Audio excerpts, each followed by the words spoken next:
Hola. Parar la charla mental y alcanzar el silencio interior. Esta es una propuesta que es posible desde el punto de vista de esta psicoterapia, la psicoterapia de Carl Gustav Jung y el cuarto camino de Gurdjieff. Pero cómo poder alcanzar esos estados, cómo reconocer los distintos tipos de diálogos internos que nosotros podemos tener y cuáles son las consecuencias de vivir en un estado de ruido mental. Bienvenidos al Escarabajo de Oro de la Escuela de Psicología y Filosofía Aztlán. Ya comenzamos.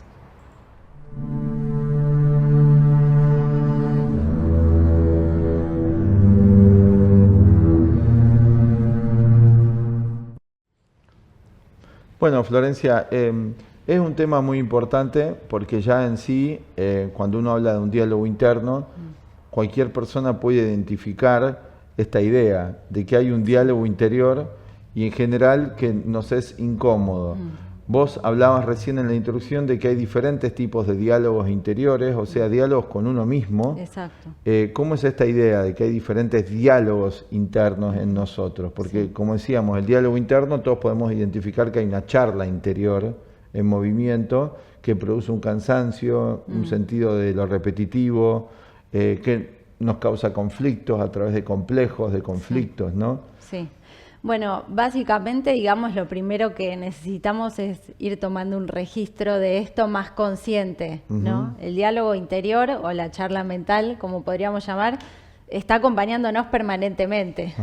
Es un rumiar, ¿no? Un rumiar interno y hoy en día, en parte, podríamos observar que esto ha aumentado también, ¿no? Por la gran cantidad de impresiones que estamos recibiendo cotidianamente. Difícilmente estamos en silencio exterior, nos cuesta mucho aceptar esos momentos de silencio, de calma. Generalmente cuando hay un momento de silencio buscamos rápidamente llenar ese vacío con ruidos externos o con aparatos, ¿no? Y psicológicamente, digamos, esto es la representación externa de que en lo interior no estamos en silencio, ¿no? Es decir, todo el tiempo hay una actividad mental que genera intranquilidad, que hace que no estemos atentos a lo que sucede, que no estemos en el presente.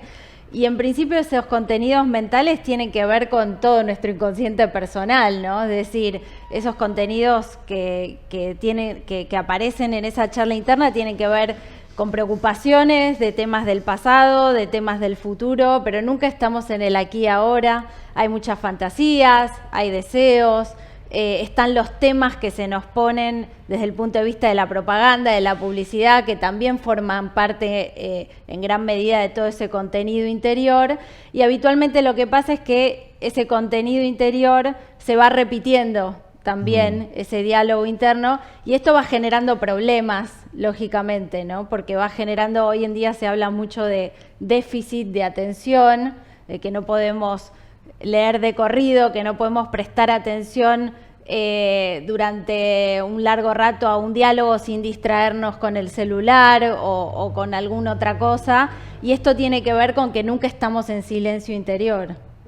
O sea, hay un estado de saturación en el que estamos viviendo. Esto se estudia, por ejemplo, en la técnica, está saturada la imagen, decimos, está saturada nuestra mente, y pensaba que de esta dualidad que hay, por un lado hay ruido, que eso es identificable, y como decías vos, es identificable por lo que vos estabas diciendo recién y estaba reflexionando, que es en parte identificable, porque el ruido interior es identificable cuando nos es incómodo. Claro. Pero no cuando lo asociamos a algo placentero. Sin embargo, también es ruido, porque la mayoría de las actividades que nosotros buscamos como placeres están llenas de ruido también, no tienen silencio. Entonces, inclusive en el placer tampoco podemos cultivar un estado de silencio, por lo tanto va a continuar el ruido, porque nos habituamos al ruido continuamente. Es como cuando vos vivís cerca de una estación de tren, ¿no es cierto? Y en un momento lo dejás de escuchar el ruido, porque te acostumbrás. Y pienso que esto pasa con nuestra mente. Lo que solo vamos a ver, como cuando medimos un audio en un video o editamos un video, solamente vamos a ver los picos como problemáticos. Y esto es un problema, porque solamente vamos a prestar atención a las crisis de los picos, pero en realidad el estado de ruido es constante. Una prueba que podemos hacer como ejemplo para observar esto, estos escapes a la naturaleza, ¿no? Digo escapes porque realmente son escapes, en definitiva, porque aceptamos vivir una vida de ruido, una vida alejada de lo natural, y buscamos compensatoriamente ir a un lugar para obtener alguna paz. Inconscientemente ese anhelo es algo muy auténtico, sí. Encontrar un estado de paz y de silencio. Si buscamos esos lugares un poco más aislados para poder buscar relajarnos. Pero lo que podemos observar, porque todos lo hemos hecho, que cuando estamos en esos lugares, nuestra mente sigue con ruido. O sea, no está en silencio junto con el silencio de la naturaleza. O sea que acá, ahí es observable que hay un problema interno además de externo. Sí. Un problema que ha quedado ya fijado en nosotros. Nos podríamos nosotros preguntar si es posible ir más allá del ruido, si siempre el ser humano vivió así, porque esto es muy importante, siempre hubo este nivel de ruido, de agitación interior, y este ruido se va a expresar según las funciones que nosotros venimos hablando acá, se va a expresar en el pensamiento de un modo, se va a expresar en las emociones de otro, en el cuerpo se va a expresar como estados nerviosos, sí. ¿No es cierto? Puede haber diferentes tipos de charla interna. Tensiones, ¿no? O depresión, porque también eso es una constante que se repite, un ciclo. A nivel sexual, en todos los niveles va a haber este ruido. Sí. Florencia, acá hay un tema, el déficit de atención, que también queríamos tratar, que es importante para que nuestro público pueda ver esto desde una nueva perspectiva. Y otro tema es la descripción que tenemos de las cosas, claro. Del mundo. Claro, que digamos, frente a todos los eventos que vamos viviendo, nosotros superponemos nuestra descripción. Y esa descripción, ¿quién la creó? ¿De dónde sacamos esa descripción del mundo que cada uno de nosotros tenemos, ¿no? Es decir, hay un inventario que cada uno de nosotros manejamos, como le enseña don Juana Castaneda, ¿no? Que hay una descripción del mundo, un inventario, y esto nos fue dado.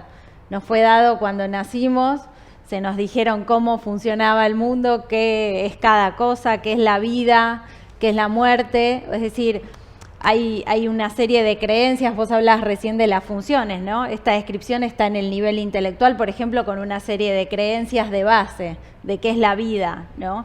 Entonces, ante todas las situaciones que voy experimentando, muchas de ellas naturales de la vida, pero le superpongo una descripción que es una descripción falsa.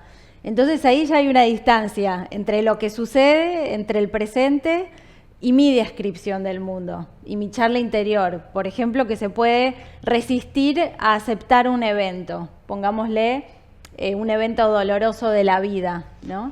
Como puede ser la enfermedad o la pérdida de un ser querido, etcétera. Hay una situación, digamos, una realidad, y por otro lado hay una descripción de esa situación, y eso podríamos después aplicarlo a todo, desde lo más sencillo, digamos, hasta lo más complejo. Estaba pensando esto de lo que vos decías, lo siguiente, porque esto de la descripción, estaba pensando si siempre fue así necesaria, o para el humano es necesaria tener una descripción. En parte sí es necesaria tener una descripción, pero en los últimos siglos, a partir de que empiezan a aparecer las sociedades más de corte materialista, o sea, la sociedad, todo el mundo va hacia una ideología materialista, sí. La información empieza a cobrar un papel muy importante en la mentalidad del hombre del pueblo y en todos. O sea, anoche justamente veía un noticiero y pensaba que, ojo, que no estoy diciendo que no hay que estar informado, pero ¿cómo es que se ha normalizado la figura del informador? ¿Cómo es que, o sea, justamente hablaban de esto, de las actividades esenciales de no, y se tomaba como esencial el informar? Y digo, ¿por qué lo esencial es informar? No estamos diciendo que no hay que estar informado, ojo, atención, pero ¿por qué se ha normalizado la figura del informador? ¿Cómo es que todos tomamos natural que es esencial estar informado? ¿Y cómo era hace siglos atrás? ¿El hombre no estaba informado de nada? Bueno, había una época oscurantista, es cierto, donde estaba muy restringido el saber, ¿sí? Pero ¿cómo era la psicología del individuo? Tenía más momentos de silencio, y en los momentos de silencio podía escuchar algo más interno, podía ser más el mismo. Sí. Ahora, si nosotros vivimos en un mundo donde la figura de la información está tan normalizada, todos nos vamos a mover con información y esto va a producir una gran cantidad de ruido en nuestra mente porque nos están dando todo el tiempo descripciones. Ya no las dan. Me acordaba, hay un hombre muy sabio, estudioso, que fue Paniker, Raymond Paniker, ¿no? Que, bueno, escribió muchos libros, fue un estudioso tanto de la teología profunda cristiana como también de la India, ¿no? Y él, en una entrevista, le preguntan de esto, decía, ¿cómo hacía para estar informado? Porque él se había alejado, vivía en una zona alejada de Barcelona, ¿no? Y entonces él le decía que no veía la televisión, tampoco tenía en esa época ni digamos, internet. Había internet, pero él no tenía. Él decía, me conecto con intranet. Intranet, ¿no? O sea, bueno, él tenía la capacidad de hacerlo porque había toda una práctica y conocimientos. ¿De dónde sacaba la temperatura, la información de cómo estaba el mundo? Obviamente había otra descripción distinta y había una conexión con una sabiduría interior, a través del silencio interior, con una parte más profunda de uno.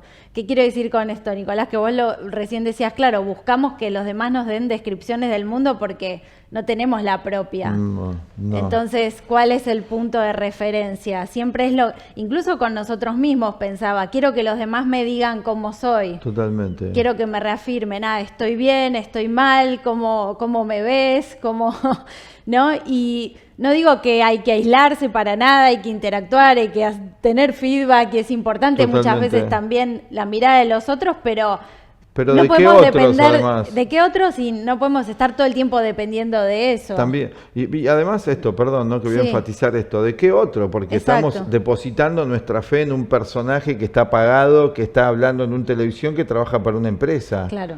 Entonces, también de qué otros. O sea, porque es muy ingenuo no darse cuenta que en toda la información hay una intención. Esto es tan clave verlo. Y también en nosotros, que en nuestra charla, la charla nuestra, viene con una intención. Hay charlas muy internas, diálogos internos muy peligrosos. Entonces ahí ya eso nos abre. Si pudiésemos estar atentos a las descripciones del mundo que han ingresado en nosotros a través de lo que se llama mal llamado educación, o la influencia, muchas veces, a veces positiva, a veces negativa de los padres, del entorno familiar y demás, si pudiésemos estar atentos, no vamos a decir que todo es malo, porque no vamos a decir que todo de la descripción está mal, porque aprendemos algo de química, es útil, no es malo eso, de matemática. Eso son ciencias, en su base, no la parte de opiniones y la parte más especulativa, que son útiles y es necesario para el ser humano. Pero hay tantas otras descripciones que no son necesarias y que se han agregado y que nos condicionan, que claro, obstaculizan a que el silencio interior emerja, porque el individuo tiene que aprender de dos mundos, del interno y del externo. Hoy el aprendizaje o el condicionamiento es exclusivamente desde afuera. Hoy nos referimos a los últimos 2 siglos. Ha llegado esto a una crisis enorme, porque esa descripción del mundo ha entrado en crisis, porque era falsa. Esto pasó en el 2020. Sí, totalmente. Hizo una eclosión. O sea, fue pasando en diferentes momentos. El 2020 fue una eclosión mucho más poderosa por razones cósmicas, astrológicas, de la era, ¿no? Del momento al que llegamos. En las profecías esto está, lo hemos hablado. Pero hay un proceso en esto. Esta descripción del mundo que nosotros tenemos, que además determina nuestro diálogo interior, ya nos sirve. Es importante verlo. Y después hay las particularidades de la descripción, ¿no? Claro, seguro. O sea, hay una descripción colectiva, que es esto que vos estás diciendo, ¿no? Que se cayó porque la realidad se impone. Totalmente. ¿No? Es decir, hay un relato que nosotros habíamos traído para este video, ¿no? Que es el sueño del Brahman y que tiene que ver con eso, ¿no? Es un relato antiguo del Panchatantra, que es un libro de sabiduría de la India, de fábulas, ¿no? Donde, como después vinieron las fábulas de Esopo. Que salen muchas de ahí, ¿no? Salen de ahí, de la cultura hindú. Que daban muchas enseñanzas, ¿no? Relatos donde habitualmente, bueno, los personajes a veces eran animales o personas, pero que daban alguna enseñanza, ¿no? No decimos la palabra moral porque ya hoy en día es una palabra prohibida. Ponele ética, ¿no? También, bueno, Sí, y bueno, la cuestión es que en el sueño del Brahman la síntesis es la siguiente, ¿no? Hay un Brahman, un hombre, que se encuentra con una cantidad de granos de cebada, ¿no? Que era como algo, una riqueza en esa época, ¿no? Y entonces los guarda en un jarrón, ¿no? Y era como tener algo, como hoy sería una divisa, sí, Bitcoin sería hoy. Tal cual, Bitcoin. Los cuelga ahí en un perchero, en un lugar, y se empieza a quedarme entre dormido mientras lo observa, ¿no? Medio embelesado. Y empieza a pensar todo lo que voy a hacer con esto. Una serie de causas y efectos, tipo una Exacto. cadena nidana de todo lo que va a lograr. Totalmente. Entonces con esto voy a comprarme otro traje, y con este otro traje voy a conseguir Hasta una termina mujer. millonario casi, ¿no? Y con esa mujer voy a tener un hijo, y ese hijo Sí, se va a sí. llamar Señor Luna, justo Señor ese nombre, Luna, ¿no? sí, Luna. tal Luna cual. estaba él con su mente, ¿no? Y entonces mi hijo va a querer jugar, y en la caballeriza con el caballo que me voy a comprar, un día mi hijo va a hacer lío, y entonces le voy a tener que pegar un Una puntapié. patada. Y en ese momento, mientras en toda esta hipnosis de él mismo, porque todo este relato se lo hizo él, de repente el sacón se cae, se rompe. Y todo el grano queda desparramado. Y ya no tiene más nada de cebada. Ya no tiene más nada. ¿No? Y entonces, bueno, un poco esto que vos decías, Nicolás, como que estábamos todos como este sueño del Brahman, ¿no? Totalmente. Voy a ir acá, voy a ir allá, voy a... Con acumulaciones más peligrosas que Y la sí. cebada, que Sí. son muchos hábitos ya muy desviados de la naturaleza esencial de la vida. O sea, la forma de vida actual es completamente antinatural. Antinatural quiere decir no natural, alejada de las leyes de la naturaleza. Claro. Arbitraria. ¿Qué es algo arbitrario? Algo antojadizo que no corresponde con ninguna lógica ni ninguna realidad. Exacto. Y esta vida moderna, del todos contra todos, del hombre dañando a la naturaleza, dañando a la naturaleza externa y dañando a la naturaleza interna. Hoy simplemente venía caminando hacia aquí, veía estos lugares de comida rápida. Y digo, ¿a qué hemos llegado de que nosotros consumimos, no solamente desde o sea, hablando del cuerpo, por ejemplo, ¿no? Consumimos lo que nos destruye. Y psicológicamente, a nivel de la información, también estamos consumiendo lo que nos destruye, porque es un alimento, como dice Gurdjieff. Sí. Vos acá planteabas una idea Sí. que me gustaría mencionar, porque hay una desviación que hoy hay también en todo. Todos los conceptos pueden ser distorsionados o pueden ser empleados marketineramente a fin de que produzcan un lucro. Hoy todo tiene que producir una rentabilidad económica, y en el mundo del 2020, donde lo económico se transforma en una crisis mundial, es muy normal que el temor induzca al individuo a hacer cualquier cosa para sobrevivir. Esto está en los relatos del Apocalipsis, es el famoso sálvese quien pueda y el todos contra todos. Entonces, cada concepto que uno escucha psicológico de los grandes maestros como Gurdjieff, como Jung, como Krishnamurti, las enseñanzas budistas pueden ser dadas vueltas y desviadas. Hoy se habla de mejorar el diálogo interior. Nosotros planteamos aquí que no hay diálogo interior que sirva, pero para eso tenemos que nosotros abrirnos a que el silencio puede ser un atributo o un logro de cualquier ser humano, con una práctica determinada. No es un logro de un iluminado. Sí. Y es un estado natural en el que vivía el hombre antiguo, en el que vivía un campesino, en el que podía vivir un señor feudal. No estamos proponiendo ni volver a la sociedad de campesinado ni feudal tal y como estaba, pero sí era un estado que podía tener. Sí. Sí, me sorprendió esto, ¿no? Empezar a ver cómo hoy se está hablando de esto, tenemos que mejorar el diálogo interno, el diálogo con nosotros mismos. Entonces, ¿qué significa esto? Que si, por ejemplo, nuestro diálogo interior va por el derrotero según nuestro tipo psicológico también, ¿no? Pues está lo colectivo y está lo más individual, ¿no? Por ejemplo, una persona que tiene complejo de inferioridad, entonces siempre en su diálogo interior se está culpando, se está criticando, o el contrario, ¿no? Complejo de superioridad en su diálogo interior, los demás son inferiores, nadie me comprende, ¿no? ¿Qué significa? Que si, digamos, tengo alguno de esos diálogos internos, tengo que cambiarlo y mentirme, decirme algo falso pero lindo para conformarme. Es como cuando uno hace un rol hipócrita con los demás, ¿no? Donde seguir la corriente para obtener un beneficio. Hoy algo muy común, incluso hay entrenamientos en las empresas para hacer eso, ¿no? Bueno, esto nosotros consideramos que tiene consecuencias muy negativas, ¿no? Porque es cambiar un diálogo por otro, que va a ser falso también, o sea, reemplazar un contenido de la mente por otro contenido, y que en definitiva, digamos, no va a la raíz del problema y a la larga va a generar más conflictos porque la realidad se termina imponiendo. Muy bueno eso, porque estaba pensando, se me ocurrió una imagen poética. Yo tengo agua sucia, la saco del vaso y la reemplazo con otro tipo de agua sucia, pero es otra. Entonces esa es la proposición, hacer eso, no directamente dejar vacío de contenido el vaso, o sea, la mente, que esta es la proposición de dejar la mente en blanco, que también se ha distorsionado, ¿no? Dejar temporalmente nuestra mente vacía de todo el contenido condicionante y dejar ver qué emerge y qué surge.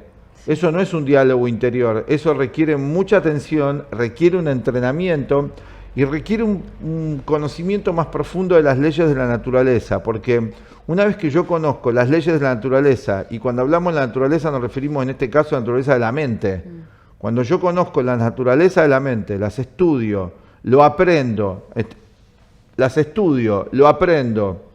puedo estar atento a que lo que surge, si corresponde con eso que es la mente en esencia, de su naturaleza, de lo natural, de lo normal. Vamos recién ahí nosotros a atrevernos de esta psicología a hablar de lo normal, otra palabra prohibida. Pero disculpen, tenemos que usar algunas palabras prohibidas porque si no nos tenemos que callar y por ahora no nos podemos comunicar con nuestro público telepáticamente. No, bueno, es muy buena esa idea que vos planteabas porque, a ver, necesitamos reconocer que hay una parte esencial y natural. Eso. Porque por detrás de estas falsas ideas de hay que mejorar el diálogo interior, o hay que hacer esto, o hay que hacer esta rutina para ser feliz en 5 días, etcétera, hay un escepticismo, además de una ignorancia, ¿no?, de cuál es la naturaleza real de la mente. Esa ignorancia produce un escepticismo de no creer que hay algo superior en nosotros. Totalmente. Y sí que lo hay. Y justamente empezar a desmalezar ese jardín, ¿no?, donde hay muchos yuyos, como le decimos acá en Argentina, ¿no?, que no dejan crecer. La parábola de la cizaña. Es la parábola de la cizaña. Justamente ese es un trabajo que nosotros podemos hacer para que lo esencial emerja, que está ahí, ¿no?, lo natural. Y lo natural nos va a conectar con un estado de más equilibrio de la mente, que no va a ser una mente sin ningún contenido. No hay que tener miedo a eso, porque hay algo superior en nosotros, ¿no? Hay que parar con muchos miedos que nos inculcan. Y si paro el diálogo interior, ¿qué va a pasar? ¿Quién soy? Eso. ¿Quién soy? ¿Qué soy si no soy este conjunto de hábitos? Porque el diálogo interior se expresa en hábitos, ¿no? Hábitos de pensar, de sentir o de actuar, ¿no? ¿Qué soy si no soy ese diálogo? ¿Qué soy? Y me tengo que definir en función de vuelta de lo mismo, parte del diálogo, del rol social, del prestigio, porque estoy pensando en eso, en lo que soy, asociado a todo eso. Bueno, don Juan le decía a Castaneda, hablábamos de eso antes del video, parar el mundo. Tenés que parar el mundo, ¿no? Y cambiar la descripción. Y cambiar la descripción, todo eso. Muy completo, ¿no es cierto? Bueno, tenemos una idea también, pero pienso que ir cerrando, que vos planteabas acá, que es importante, que es el cultivo de la atención y cultivar una atención diferente, porque la atención en esto del diálogo es llamada por el diálogo, tanto interno, el diálogo interno, como el diálogo externo, que es un reflejo del interno, ¿no? Todo este mundo de la información y los aparatitos que nos llaman la atención todo el tiempo. Miramos este video, vemos el otro, se nos va el día, el tiempo libre, y ahora que en la clase media, acá hay un fenómeno que quería mencionar, ¿no? Que quizás es un poco desviarnos, pero para ubicarnos. Estamos viendo hoy en la nueva etapa como humanidad, si nos damos cuenta un poco, de que está quedando, como ya venía la humanidad, bastante segmentada en diferentes tipos de grupos. Por un lado, hay una gran cantidad de la población mundial que está pasando a la indigencia, lamentablemente, ¿no? hay una cantidad de la población mundial que se adapta a nivel económico y social, se pudo en algún punto adaptar y hoy está más tiempo en su casa y los trabajos son mucho tiempo en la casa y poco en el trabajo físico, por el miedo, etcétera, justificado en eso, ¿no? Esto está produciendo en esta parte de la población un nuevo tipo de ocio, ¿no es cierto? Y en este ocio, esto está planificado también por el globalismo, ya están preparados todas las herramientas tecnológicas para que ese sea el contenido de nuestra mente, para ir programándonos. Sí. Entonces va ocupando ese espacio del ocio, porque la gente va a trabajar 2 días a la semana, el resto de los días, a falta de la disciplina externa del trabajo, trabaja 2 horas en lugar de 8, empieza a ocupar su mente con todos estos contenidos. Claro. O sea, es una atención que nos es llamada desde afuera y nos es dirigida, o sea, nuestra mente está siendo dirigida. Sí. Vos acá planteabas, o Gurdjieff, otra idea de la atención. Sí. Bueno, justamente hay una atención, esa que vos estás hablando, que es la atención cero, podríamos decir, o una atención donde las cosas llaman nuestra atención, ¿no? Sí. Donde vamos hacia eso que aparece, ¿no? Que se nos presenta. Es como cuando, digamos, vamos caminando por la calle, por poner otro ejemplo, ¿no? Todavía se puede salir a caminar por la calle un poco y entonces vemos y vamos bien todo un ruido, vemos para allá una vidriera, se nos aparece un cartel, window shopping, sí, tal cual, ¿no? Todo lo que aparece. Y hay otra que es la atención dirigida y hay prácticas, ¿no? Interesantes de esto, donde uno puede proponerse como práctica ser uno el que maneje su atención. Nuestra atención es nuestra conciencia, es nuestra energía, ¿no? Entonces, nos están usando nuestra energía, nos están usando nuestro tiempo, porque después eso deriva de que, se me pasó todo el día y no hice lo que me había propuesto hacer y demás, porque todo está llamando mi atención. En cambio, si me puedo organizar con una práctica de atención dirigida, con proposiciones, digamos, es más fácil poder desarrollar la creatividad, poder, digamos, mantener algunos objetivos que uno tenga con uno mismo. Eso no lo vamos a lograr ni en 5 días ni en 21 días, sino que se puede ir logrando paulatinamente con una práctica y con ideas adecuadas. Y hay esta idea, ¿no?, que planteamos al comienzo de algún modo, que cuál es la intención de por qué nosotros queremos cultivar otro estado, claro, o un estado de silencio, porque es muy importante la motivación, y la motivación nosotros aconsejamos desde nuestro punto de vista de esta enseñanza que eso siempre esté alineado con un fin más trascendente, porque el hecho de reprogramarse, como hoy se está planteando, reprogramarme para continuar en el egoísmo y, como decía Florencia muy bien antes, reemplazar un diálogo interno por uno inclusive más peligroso, porque no sabemos qué estamos haciendo. O sea, la mente es algo muy delicado, al igual que el cuerpo. Si yo como mala comida, el cuerpo se intoxica o se enferma.